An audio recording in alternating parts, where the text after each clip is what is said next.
11 تفسیریں ابن جوزی کو آ رہی ہیں.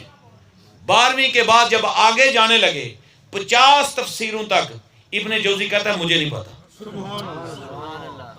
مجھے نہیں پتا. جب 50 تفسیریں مکمل ہو گئیں تو ابن جوزی نے کہا بس ٹھیک ہے، اتنی تفسیریں حضرت نے بیان کر دی، اس سے زیادہ تو علم کسی کے پاس ہی نہیں ہے نا.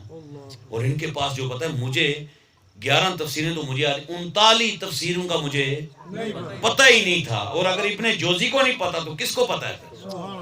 اتنا بڑا نقال، اتنا بڑا پڑھا لکھا آدمی.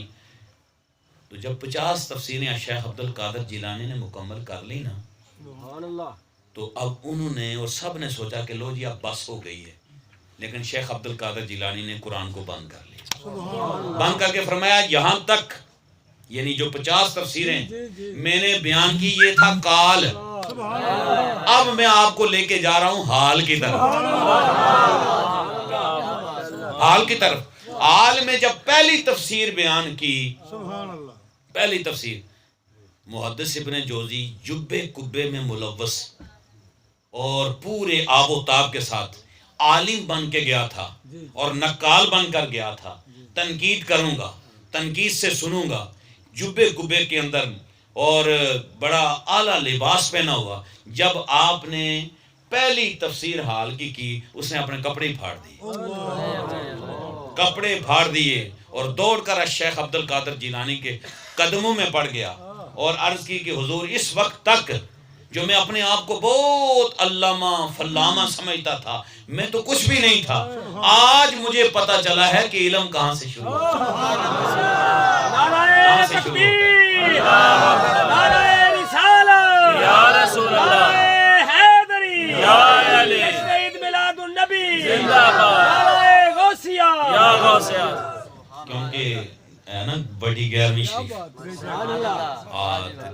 اسی تے بھئی 11ویں شریف والے لوگ ہاں، پر سانو یہ نہیں پتا بھئی 11ویں والا پیر پڑھیا کنا سی. تم تے ہی سمجھا وہ 11ویں پکاندے رہندے سن، کدی چول پکا لیتے، کدی حلوہ پکا لے، لوگوں نے بلا کے کھواندے سن. نہ، ان کی مجلس میں، ان کی جب وعظ اور نصیحت کی مجلس ہوتی تھی، لکھاری ہزاروں میں ہوتے تھے جو ان کے وعظ کو لکھتے تھے، اور سینکڑوں کی تعداد میں محدثین آپ کا وعظ سماعت فرماتے تھے. علماء کی بڑی تعداد ہوتی تھی. جسے اتنی تعداد میں پڑھے لکھے لوگ سنیں اسے شیخ عبد القادر جیلانی رضی اللہ تعالی عنہ کہتے ہیں. افنی لا خوف علیہم ولا هم یحزنون.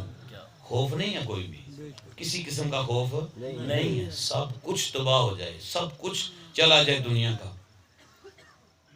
شیخ عبد القادر جیلانی کو کسی نے آ کر پیغام دیا کہ حضور آپ کا مال و متاع سمندر کے راستے سے آ رہا تھا، اور جس بحری بیڑے میں کشتی میں آ رہا تھا وہ تباہ ہو گیا. وہ کیا ہو گیا جی؟ تباہ ہو گیا ہے. مال و اسباب جو ہے وہ ضیاع ہو گیا ہے.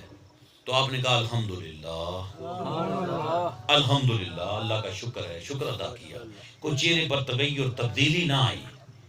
پھر کسی آدمی نے آ کر کہا حضور وہ جو آپ کو اطلاع ملی تھی نا، وہ اطلاع یہ ہے کہ کشتی ضرور تباہ ہوئی ہے، بحری بیڑے میں نقصان ہوا، لیکن آپ کا مال بحفاظت کنارے پر پہنچ گیا ہے. الحمدللہ. چہرے میں کوئی تغیر تبدیلی نہیں ہو رہی. آپ نے پھر وضاحت فرمائی کہ کہنے والے نے جو مجھے پہلا پیغام دیا نا اس میں وہی حقیقت تھی. جب میں نے اللہ کا اسی انداز میں شکر ادا کیا کہ مولا جس حال میں تو رکھتا ہے میں اس حال میں راضی ہوں، تو اللہ نے مجھے میری نعمت کو لٹا دیا.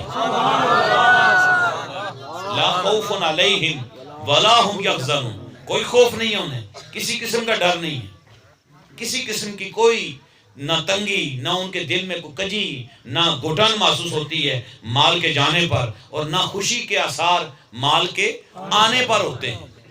اب سنیے، حضور خواجہ قطب الدین بختیار کاکی رحمت اللہ تعالی علیہ اور خواجہ نظام الدین اولیاء، ان کے واقعات پڑھ لیجئے. میں حضور خواجہ قطب الدین بختیار کاکی کا ایک واقعہ آپ کو بیان کرتا ہوں.